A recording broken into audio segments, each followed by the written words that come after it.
Hello, everyone, and welcome to the virtual tour of Jaffa.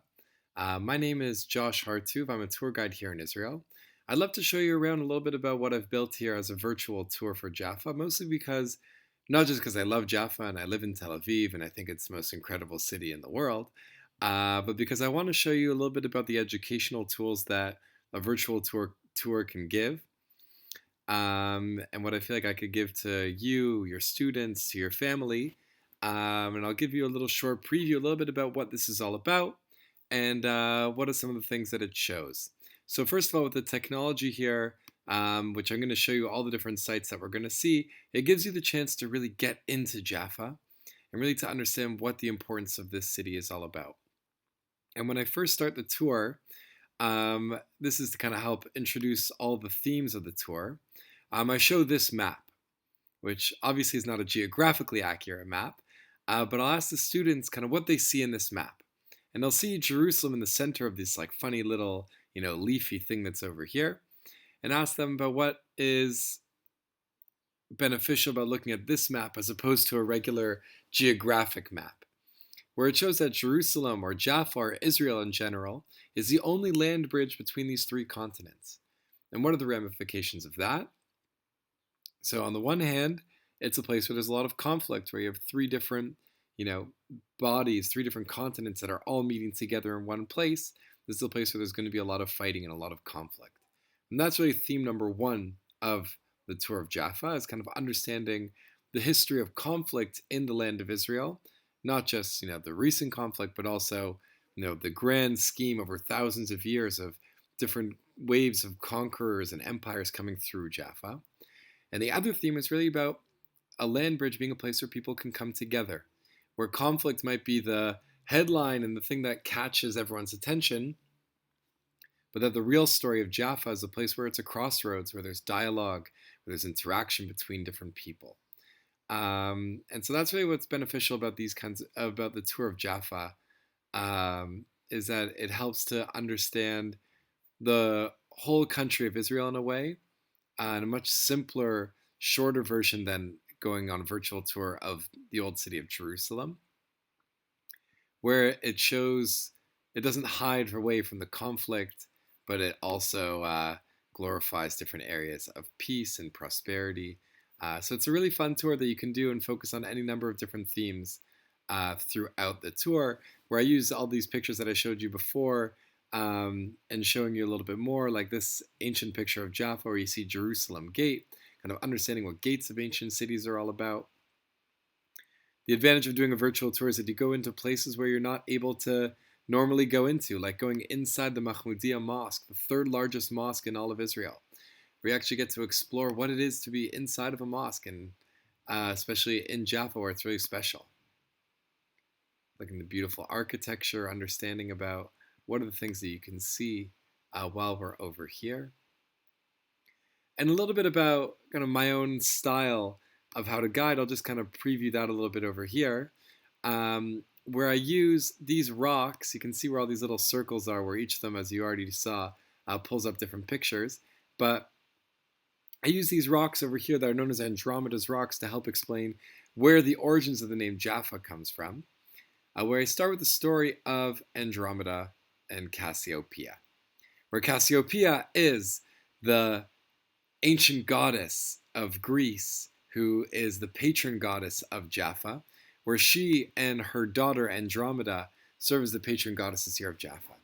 And as the story is told with a little bit of a modern spin on it, modern twist on it, is that Cassiopeia wakes up one morning and sees that Andromeda's not there. And she goes to the beautiful beach of Tel Aviv, where you can see the skyline here of Tel Aviv. She goes to the beach and sees that Andromeda's there reading her book by the beach. Says, "Wow, my daughter Andromeda. She is so unbelievably beautiful." Cassiopeia takes a quick picture on Instagram, posts it, and says, "My daughter Andromeda is the most beautiful in all the land." Now everyone wakes up in the morning and they see the picture and they say, "Okay, fine, no big deal, fine. Mother thinks her daughter is really beautiful. What's the big headline here?" But this really gets one god upset, the god of the sea, Poseidon.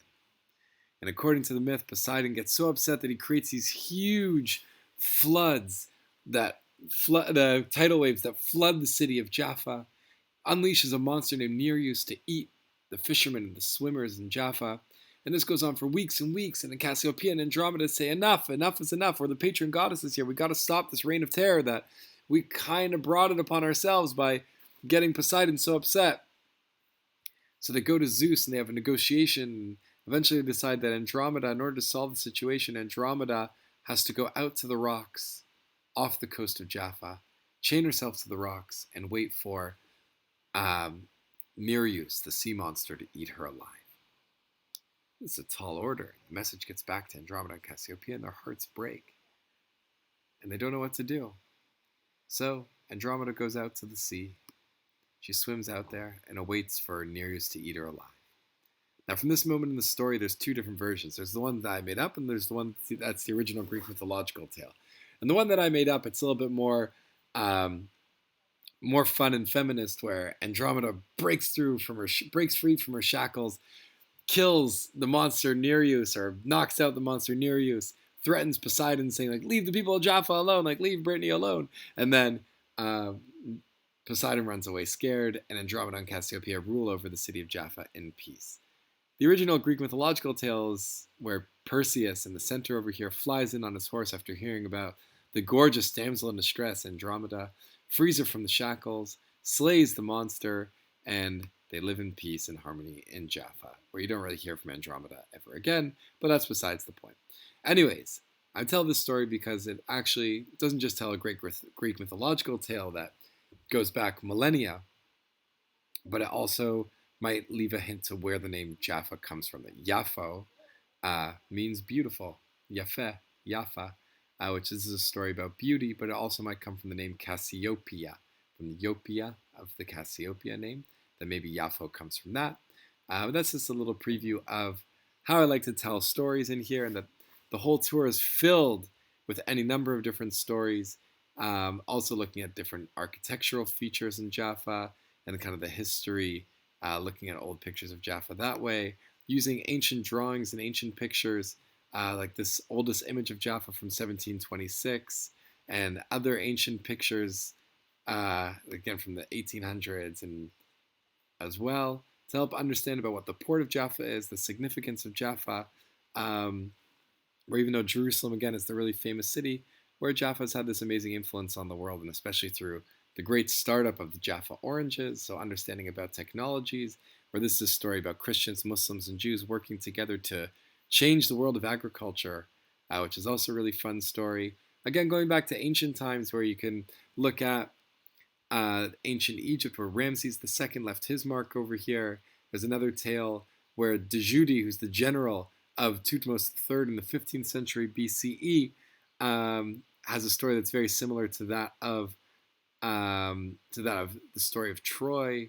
So discussing the origins of Christianity, looking at the bell tower of St. Peter's Church, and understanding the dream of St. Peter, and where Jaffa is the place where believing in Jesus moves from being a sect of Judaism to its own universal religion. And that happens on this spot here at St. Peter's Church. And again, from the top, you get a really beautiful view of Tel Aviv, and a light post that's over there, obviously. And then I like to finish at the end with going on this thing that's called the Wishing Bridge, where you get to make a wish about, the city of Jaffa, about your own family, about the world in general that we are right now. We could use a lot of prayers and a lot of wishes to make it a little bit better. And I like to finish really by focusing again on the map that I showed at the beginning, where we'll look at the different conflicts and look at the different ways that people came together in Jaffa, and try to piece together what this city is really all about, and which of the two of them really has the most influence on the day-to-day experience of the people in Jaffa. So I hope this can be used as a really great educational tool for you. Again, my name is Josh Hartuv, and I would love if you could get in touch with me either by email, josh@hartuvtours.com, or on Facebook Messenger, again, @hartuvtours. I would love to work with you on building a curriculum that is perfect for, or building a tour that's perfect for your students, for your family, whatever you guys are interested in. Because there's a lot to work with over here. There's over an hour and a half of material that I could work with you on this tour, that obviously we don't have to do an hour and a half worth of touring over here on the virtual tour. But I'd love to work with you to find out what is perfect for your students. I ask for a small fee, which again we can discuss when we speak over the phone. So with that, thank you so much for watching this preview video. I hope you enjoyed, and hopefully see you soon in Jaffa. We'll be in touch. Thank you.